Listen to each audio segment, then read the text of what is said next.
오늘은 어버이 주일로 이렇게 지킵니다. 이 세상에서 가장 아름다운 이름이 어머니라고 합니다. 아버지의 입장에서는 질투가 좀 납니다.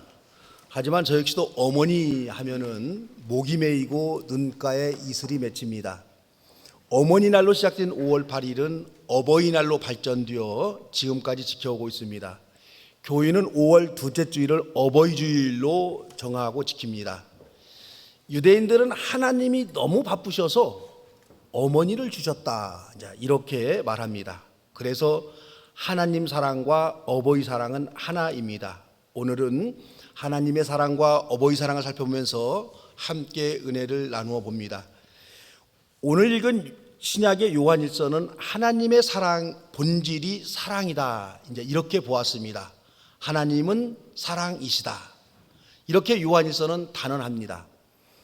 사도 요한은 어떤 측면에서 하나님을 사랑이라고 신앙 고백하고 있을까요? 사람의 눈에는 전기가 보이지 않습니다. 하지만 전등빛을 보고 전기의 존재를 알게 됩니다.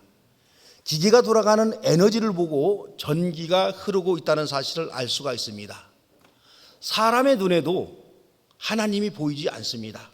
하지만 사랑을 가슴에 품고 살아가는 사람은 사랑을 통해서 하나님이 존재하심을 알게 됩니다. 그래서 하나님은 사랑이시다, 이렇게 고백합니다.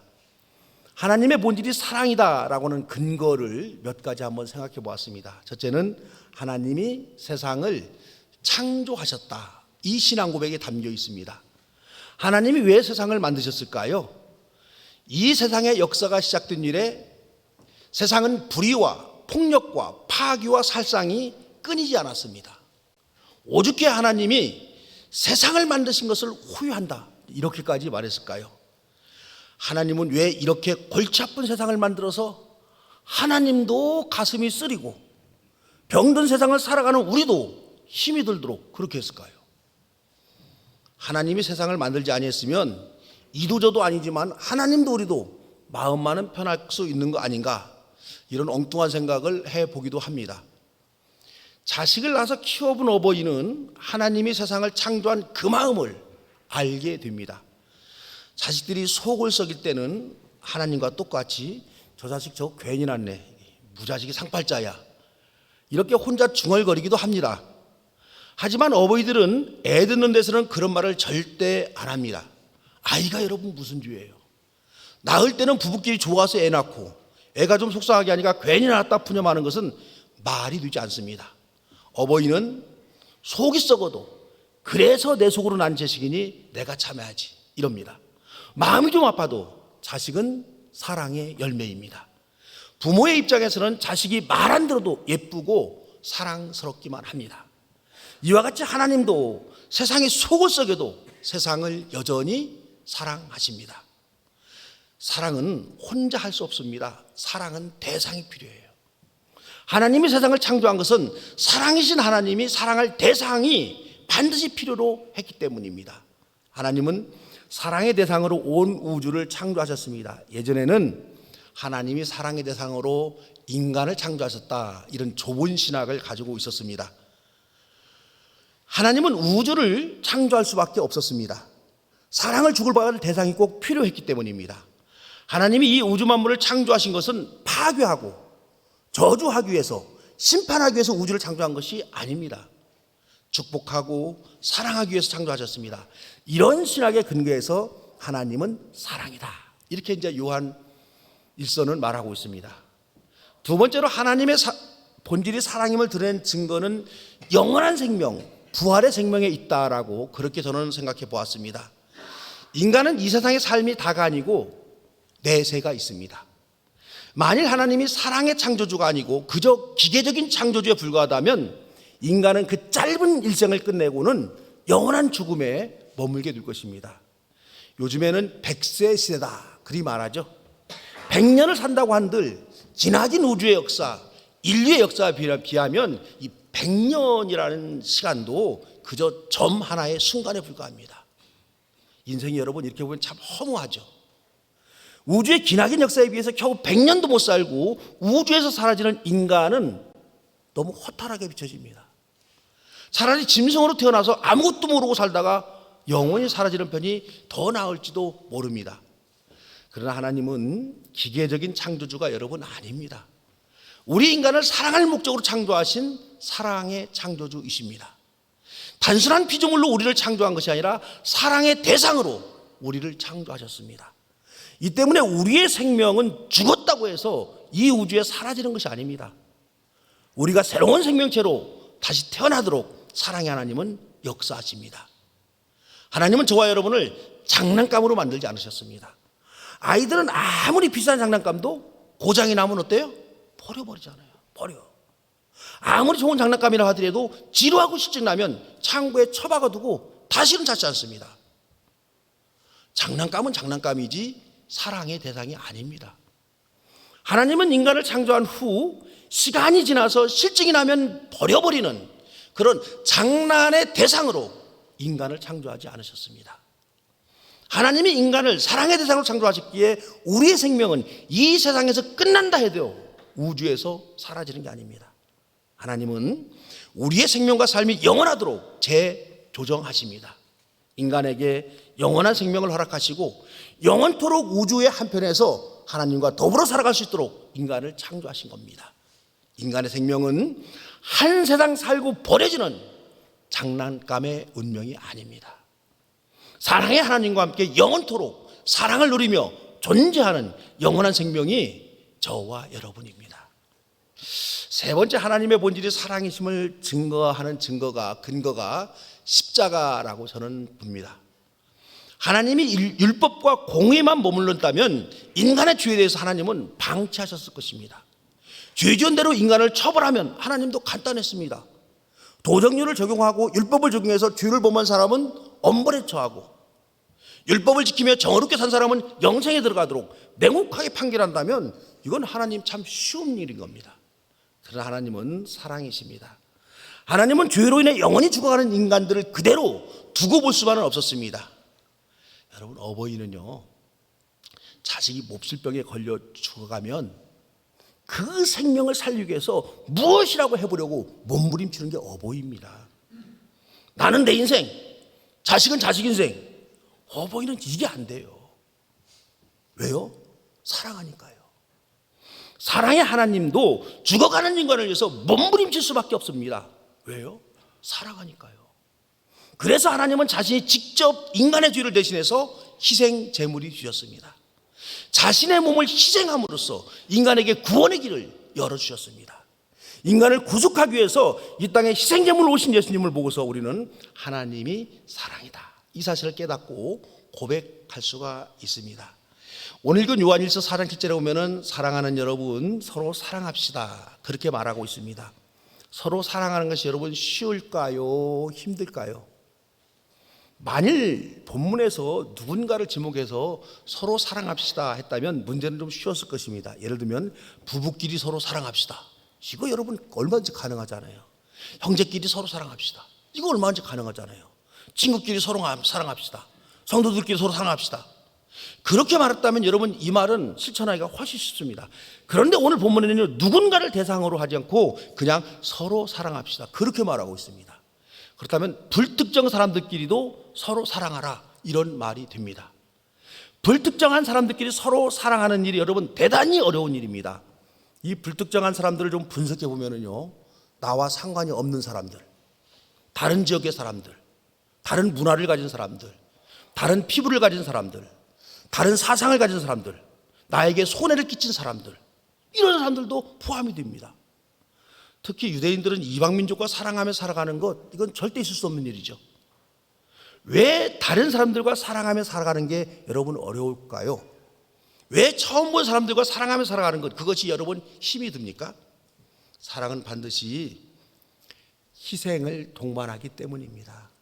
희생이 없이 사랑만 한다면 그까짓 것 우리와 다른이라고 해서 사랑 못할 게 뭐 있어요?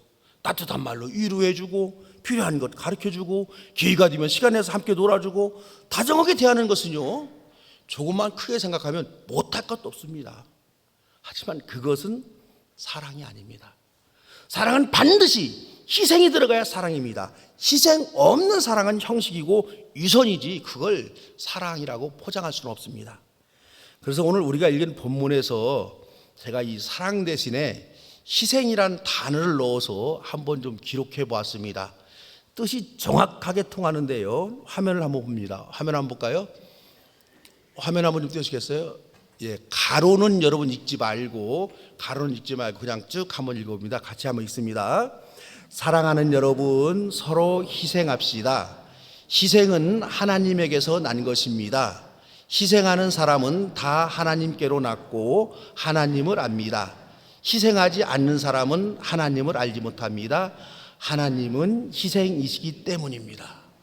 원래는 가로에 있는 사랑이라는 단어인데 희생으로 바꿔봤어요. 말이 됩니다, 여러분. 이게 본문을 여러분 저렇게 읽어도 되는 거예요. 하나님은 저와 여러분을 위해서 자기 자신을 어떤 거예요? 희생하신 분입니다. 이와 같이 희생이 동반되어야 그게 사랑이죠. 그래서 사랑과 희생, 저는 이걸 동어로 봅니다. 여러분이 누군가를 사랑한다고 말합니다. 그럴 때 여러분 진지하게 한번 생각해 보세요. 내가 그 사람을 위해서 얼마만큼 희생할 수 있는가? 그 사람을 위해서 희생할 수 있는 만큼 사랑하는 겁니다. 그 사람을 위해서 돈을 쓸 수 있는 만큼 그 사람을 사랑하게 됩니다. 그 사람을 위해서 에너지를 쓸 수 있는 만큼 그 사람을 사랑하게 됩니다. 그 사람을 위해서 시간을 쓸 수 있는 만큼 그 사람을 사랑하게 됩니다. 그리스도인들이 입을 열면 예수님을 사랑한다 그렇게 고백합니다. 눈물을 흘리며 예수님을 사랑한다고 고백했더라도 예수님을 사랑하는 게 아닙니다. 예수님을 위해서 희생할 수 있는 만큼, 예수님의 몸된 교회를 위해서 헌신할 수 있는 만큼, 그만큼만 예수님을 사랑하는 분량이 됩니다. 예를 하나 들어봅시다. 하나님이 세상을 사랑한다고 했습니다. 그렇다면 하나님이 세상을 사랑한 사랑의 분량이 얼마나 될까요? 하나님은 세상을 향해서 얼마나 희생있기에 하나님이 세상을 사랑한다 그렇게 자신있게 말했을까요? 하나님은 말로만 세상을 사랑한 것이 아닙니다. 하나님은 하나님의 유일하신 아들 예수님을 이 땅에 보내셨습니다. 하나님의 아들이신 예수님이 이 땅에 와서 영화를 누린 것이 여러분 아닙니다. 가장 모진 사형들인 십자가에 달려서 희생하셨습니다. 예수님은 직책상 아들인 것이지 본질은 하나님이십니다. 하나님은 자신이 병든 이 세상에 오셔서 이 세상을 구원해 주시려고 십자가에 달려 죽기까지 희생하셨습니다. 그래서 하나님이 세상을 사랑한다는 것이 증명되었습니다. 하나님은 자신이 죽으면서까지 이 세상을 사랑하셨습니다. 하나님은 자신의 생명을 내어주면서까지 저와 여러분을 사랑하셨습니다. 하나님은 세상을 사랑하셨기에 희생하셨고 희생하심으로 세상에 대한 하나님의 사랑을 입증하셨습니다. 이런 하나님의 사랑을 받은 저와 여러분은 주님을 얼마나 사랑하고 있습니까? 오늘 구약 아브라함 이야기인데요.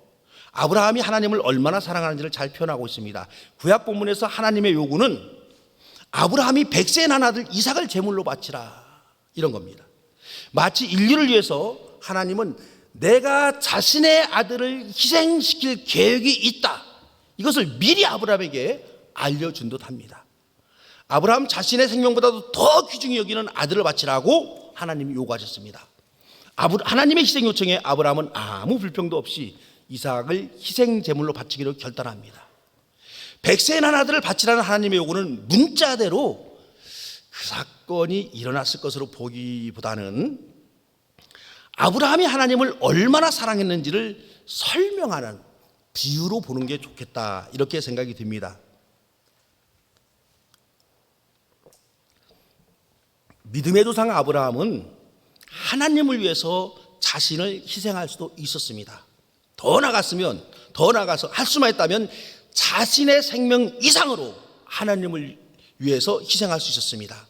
하나님을 향한 아브라함의 사랑의 크기가 얼마였던가를 보여주는 증거가 바로 아들인 이삭을 바치려 한 이야기입니다.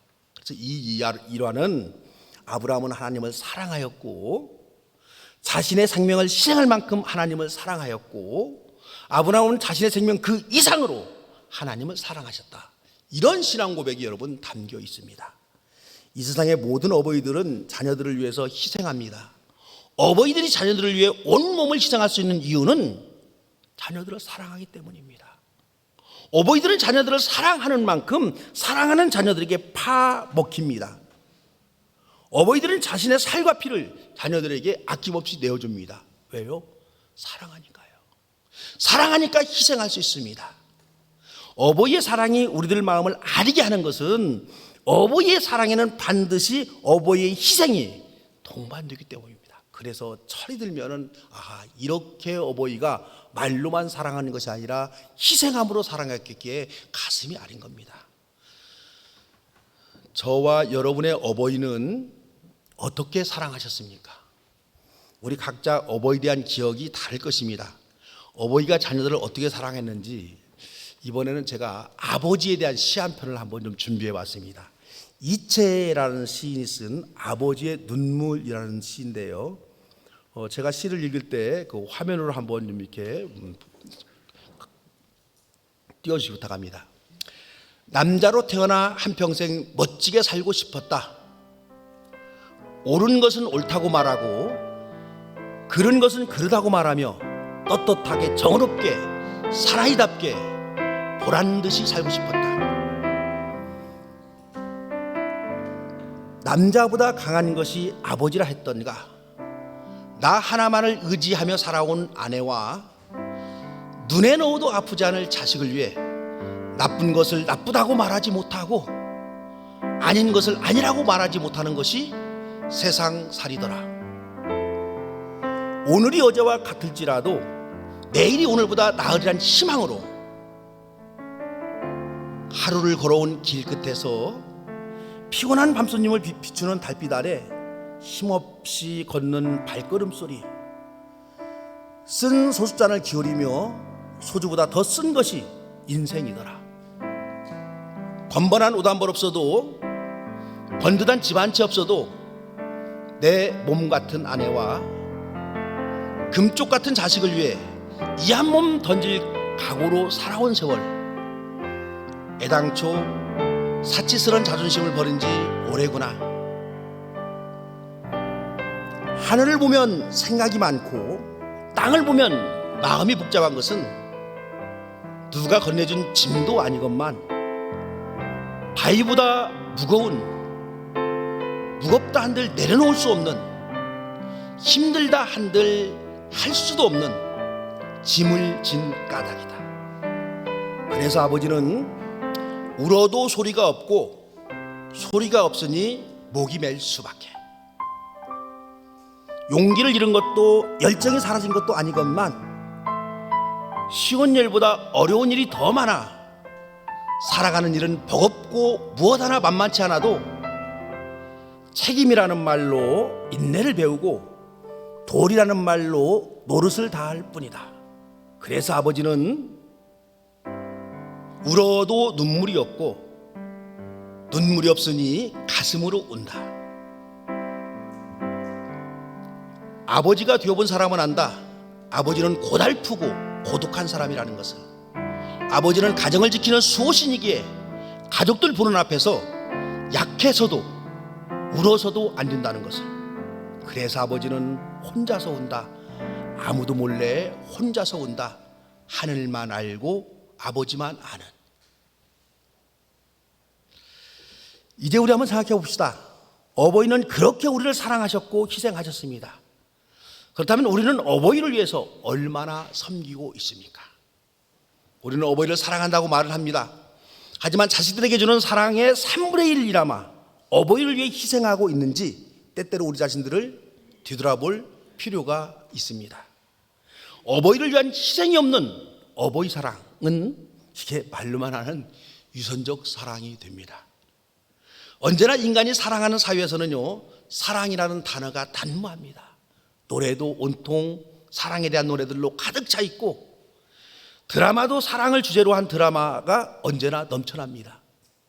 책과 연극과 영화도 사랑을 주제로 한 것들이 두드러지게 많이 있습니다. 그럼에도 이 세상은 사랑이 말라서 냉랭하고 척박하기만 합니다. 왜 그럴까요? 희생 없는 사랑만 넘쳐나기 때문입니다. 희생 없는 위장된 사랑만 가득하기 때문입니다. 하나님이 독생자를 이 땅에 보내신 이 희생적 사랑을 우리가 가슴에 품고 세상을 살아간다면 이 세상은 꽤 괜찮은 세상, 살만한 세상이 됩니다. 어버이가 자식을 위하는 그런 헌신적 사랑을 내 가족을 넘어서 다른 사람들에게까지 확대하며 살아간다면 이 세상은 눈부시게 아름다운 세상이 될 수가 있습니다. 사랑이 식어버린 이 척박한 세상을 따뜻한 사랑의 세상으로 만들려고 하나님은 저와 여러분을 자녀로 부르셨습니다.